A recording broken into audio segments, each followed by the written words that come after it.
Diabetes के दो type होते हैं और आज हम डायबिटीज़ टाइप 1 के बारे में बात करेंगे।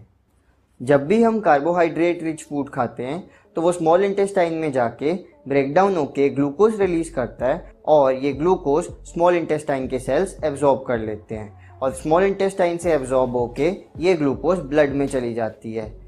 जब ये बढ़ी हुई ग्लूकोज वाला ब्लड पैंक्रियाज के पास जाता है तो वहाँ पे बीटा सेल्स एक्टिवेट हो जाते हैं और इंसुलिन का रिलीज़ करते हैं। अब इंसुलिन क्या काम करता है?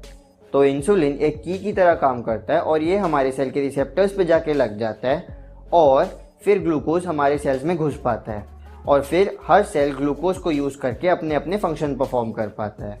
टाइप 1 डायबिटीज़ मेलाइटस में हमारे पैंक्रियाज के बीटा सेल्स इंसुलिन नहीं बना पाते, तो इंसुलिन रिसेप्टर पे जाके नहीं अटैच कर पाता और इसलिए सेल्स के अंदर ग्लूकोज नहीं जा पाता। क्योंकि सेल्स के अंदर ग्लूकोज नहीं जा पाता इसलिए ब्लड के अंदर ग्लूकोज का लेवल बढ़ जाता है। ब्लड में ग्लूकोज के लेवल बढ़ने को हम हाइपरग्लाइसीमिया बोलते हैं। अब बीटा सेल्स इंसुलिन क्यों नहीं बना पाते?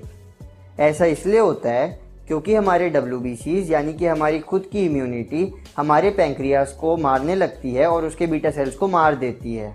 तो इस वजह से बीटा सेल्स इंसुलिन नहीं बना पाते और ये जनरली बचपन में ही शुरू हो जाती है। इसकी ट्रीटमेंट में आपने देखा होगा कि बहुत लोग इंसुलिन के इंजेक्शंस लगाते हैं। अब ऑल्दो इसमें ब्लड में ग्लूकोज का लेवल बढ़ा हुआ है लेकिन वो ग्लूकोज हमारे सेल्स में नहीं घुस पाता और इसीलिए सेल्स को ग्लूकोज नहीं मिलती।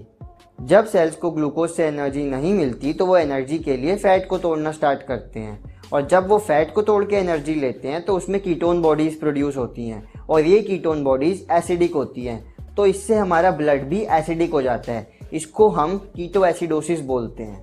अब हम बात करेंगे इसके फीचर्स की, मतलब कि इसे पहचाने कैसे। इसमें पेशेंट को ज़्यादा भूख लगेगी, ज़्यादा प्यास लगेगी, ज़्यादा यूरिन आएगा, ज़्यादा खाना खाने के बाद भी उसका वेट लॉस होगा, उसके ब्लड में ग्लूकोज का लेवल ज़्यादा रहेगा जिसे हम हाइपरग्लाइसीमिया बोलते हैं और उसके यूरिन में भी ग्लूकोज आएगा जिसे हम ग्लाइकोसियूरिया बोलते हैं।